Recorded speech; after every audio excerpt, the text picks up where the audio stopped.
Кармен Бау центар. Се што ви треба на едно место.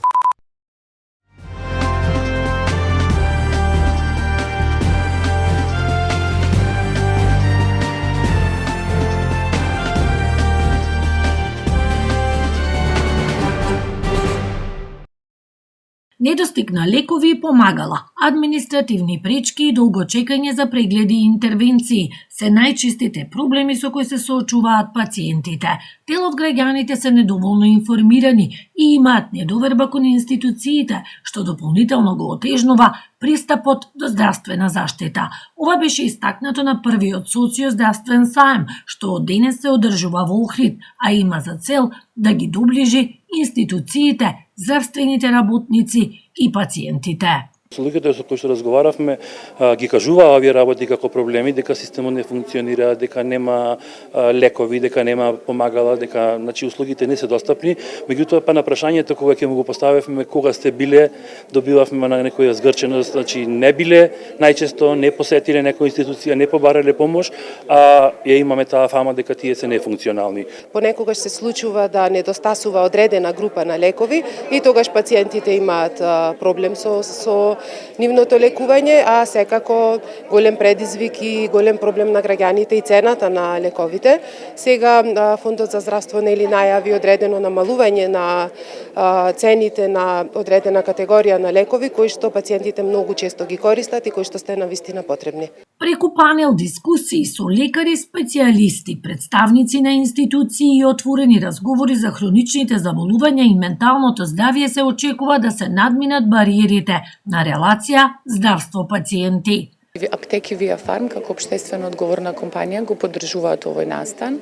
Целта на овој настан е секако да се прво и пред се да се унапредат, да се зголемат знаењата поврзани со медицина и со здравство, а секако и да се приближат сите мерки кои што се на располагање на социјално ранливите категории. Целта на овие настани е токму тоа да се поврзи колку е битно менталното здравје, затоа што без здраво ментално здравје, значи без стабилна ментална состојба, ние не можеме да бидеме здрави. Значи тоа е тесно поврзано со здравјето на физичкото здравје, како духовното, така и менталното здравје. На социоздравствениот саем учествуваат околу 20 здравствени установи, компании и организации, како и лекари и здруженија на пациенти. Социоздравствениот саем ќе биде заокружен со експо денот во недела, кој ќе се одржи на тревникот кај Хотел Палас од 12 до 15 часот како отворен простор за граѓаните. Посетителите ќе имаат можност да се сретнат со околу 20 здравствени установи, компании и организации, да добијат бесплатни мерења, советувања и директни насоки од стручни лица, да учествуваат во активности кои го промовираат здравиот начин на живот на спортско-рекреативен мини полигон. Со ваков концепт социоздравствениот саем представува обид здравието да се извади од институциите и да им се доближи до граѓаните преку директна комуникација, практични совети и достапни услуги, велат од Сдруженијето на лица со дијабет Охрид, кои се организатори на саемот. Автопатот Требеништа-Ќафасан нема да се откаже, но ќе се менува трасата. По забелешките на УНЕСКО, владата најавува нов проект што треба да го заштити Охридскиот регион.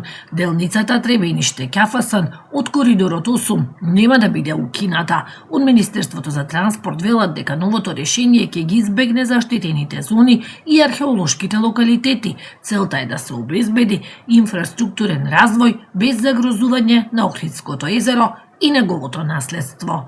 И наша цел е до граничниот премин Ќафасан да имаме автопатско решение или решение со експресен пат, но истото не сме да оди надвор од стандардите на УНЕСКО, затоа што не е тоа шведска маса, ова ни одговара го земаме, ова не ни одговара, не го земаме.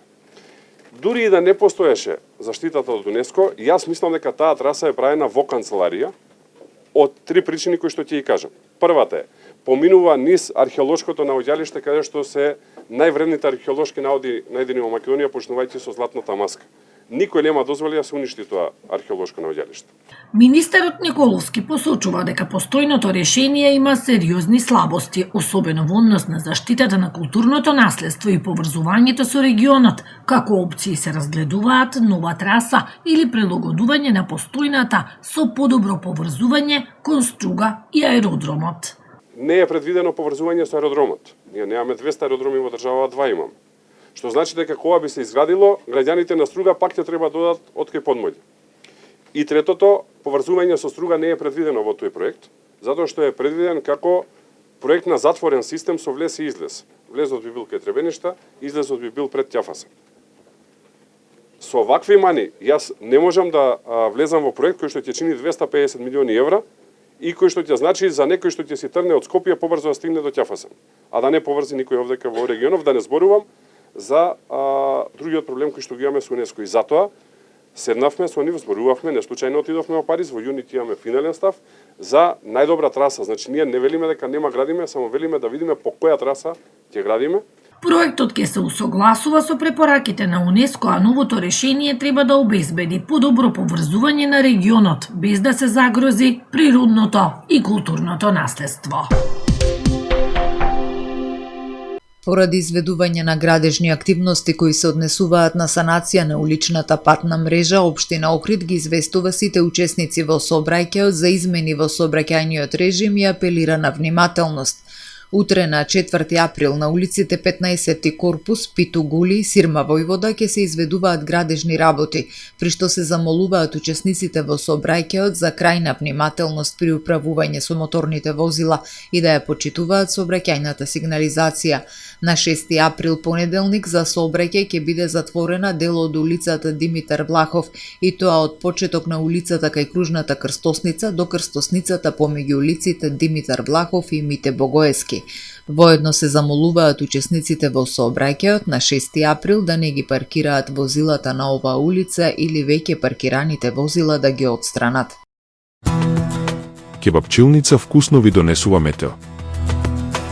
Во Охрид денеска имавме променливо облачно време со услови за слаби врнежи од дожд. Дуваше слаб до умерен ветер од северен правец, а максималната дневна температура се искачи до 11 степени. Утре во Охрид времето ќе биде променливо облачно, ќе дува умерен до засилен ветер од северен правец. Утринската температура од 4 степени, а максималната дневна во благ пораст ќе достигне до 14 степени. Температурите во Македонија утре во интервал од 0 до максимални 18 степени. Ќе преовладува променливо облачно време со сончеви периоди. Претежно во источните делови ќе има повремен локален дожд и услови за појава на грмежи. Ќе дува умерен до засилен, повремено и силен ветер од северен правец кој ќе достигнува брзина и до над 70 км на час. Од недела ќе преовладува сончево и топло време со мала до умерена облачност, освен во среда кога повторно се очекуваат локални врнежи од дожд.